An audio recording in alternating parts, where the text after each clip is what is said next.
Hello, my name is Sarah Mitchell. I'm the Partnerships Coordinator for Amantani. We are an Anglo-Peruvian organization working with indigenous communities in Peru. And today I'm going to talk very briefly about how our projects are working towards building a bridge between education and young people from indigenous communities in Peru. In order to do that, I'd like to tell you a little bit about where we work and what we've been doing over the years in order to build towards building the bridge between education and young people. For the past 16 years, we've been working alongside young people and communities in the Andes and the Amazon, specifically in the Andean region of Cusco with the communities of Corca.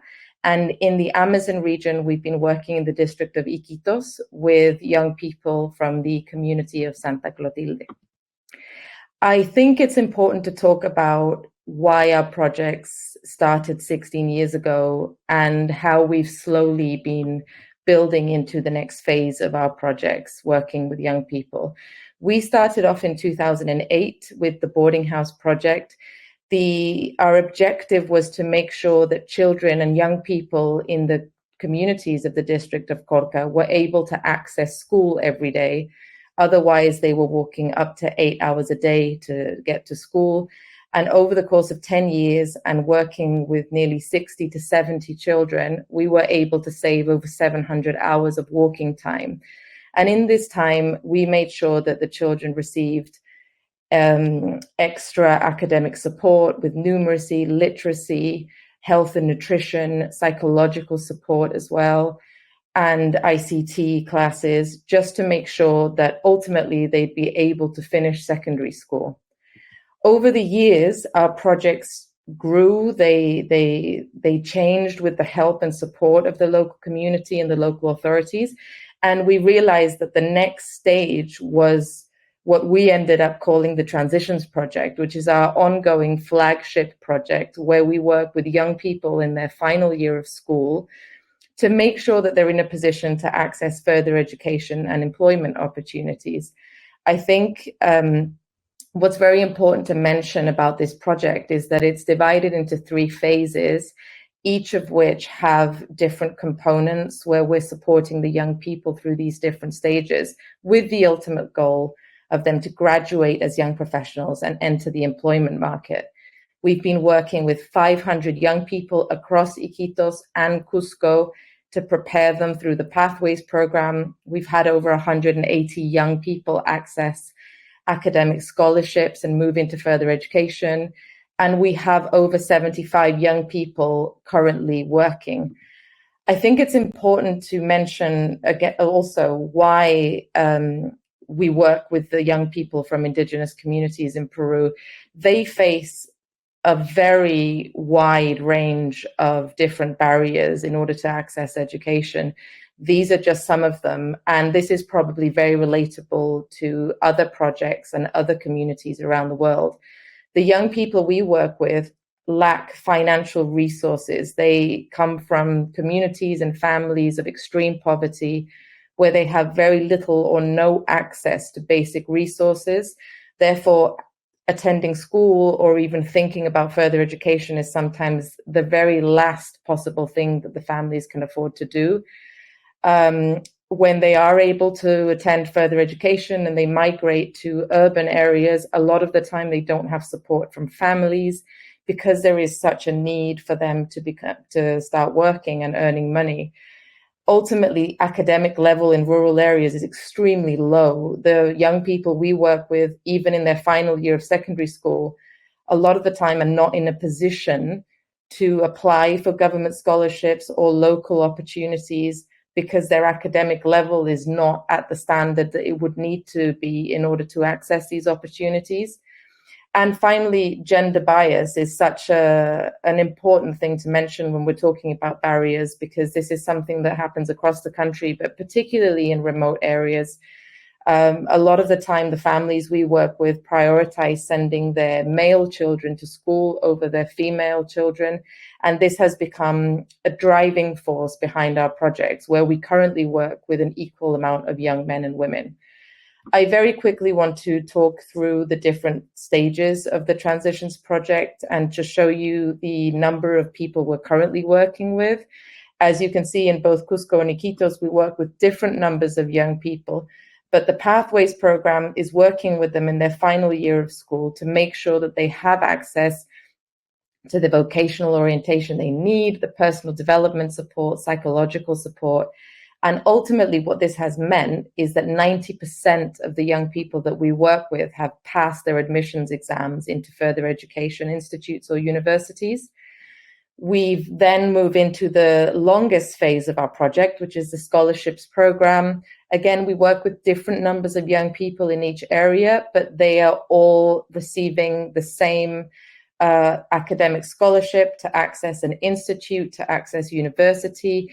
Over the course of the years, we're supporting them with social activities, workshops, and we make sure that their mothers, their fathers, their family members are actively involved in this process. That has also led to 90% of young people completing their degrees.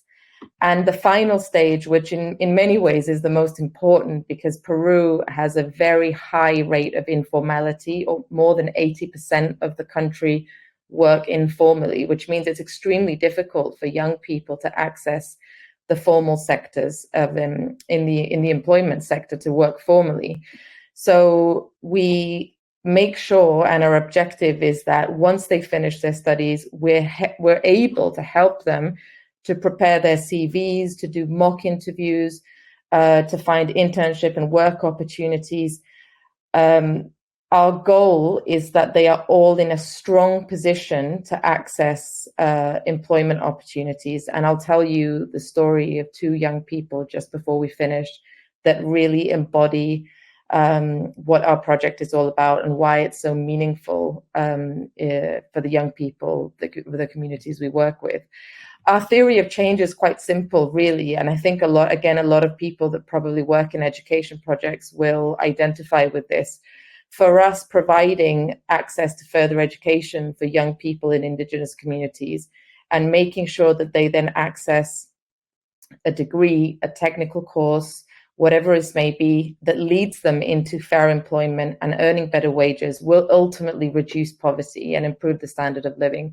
And this is very important to us because it means that not only their life is impacted positively, but their parents, their siblings, and ultimately their children and their wider community.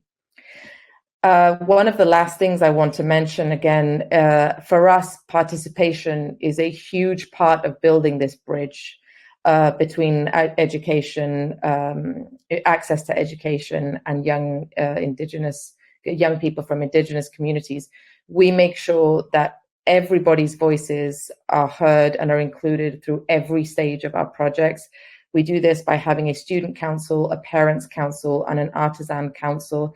The reason why we do this is because ultimately the project are designed with them and in benefit of their needs. And they are the ones that hold us accountable. They are the ones that let us know to help us monitor the project, to make sure they're also elected by their peers, which is a very important part of our process. So I just wanted to mention this because I think it's a fundamental part of social development work, regardless of the sort of project you're involved in. I think it's very important to make a note of the level of participation and also how we build these horizontal relationships and the key role that they play in the success of our projects. So just to finish, I'd like to tell you about these two young people who are very special to us amongst the much larger group of young people that are all special in their own way. Marlene Quispe is a young woman who was part of our boarding house project almost from the very beginning. She nearly dropped out of school. Her father didn't support her with going to school. And she came to our boarding house project. She graduated from the boarding houses, graduated secondary school, and became the first young woman in her family and her wider community to get a scholarship into university. She's since graduated as a secondary school teacher and now teaches at local schools in the district. And then we have Juvenal, who's a young man who's also been a part of our projects for a very long time. He started his work internships while he was studying at different drink processing plants, and he's now a plant manager at one of these factories. And the reason why I wanted to mention them is because they really do represent the resilience and the strength and the determination that all of our young people bring to the project, and we feel extremely proud of them and feel that stories like these are the reason why the Transitions Project is necessary, and more importantly means so much to young people from these communities.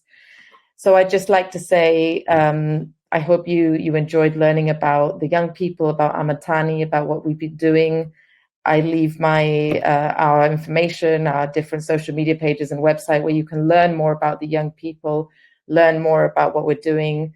Please feel free to get in touch, whatever corner of the world you're in. And let's make sure that more young people, not just young people in Peru, but young people around the world have access to the opportunities that they deserve. Thank you.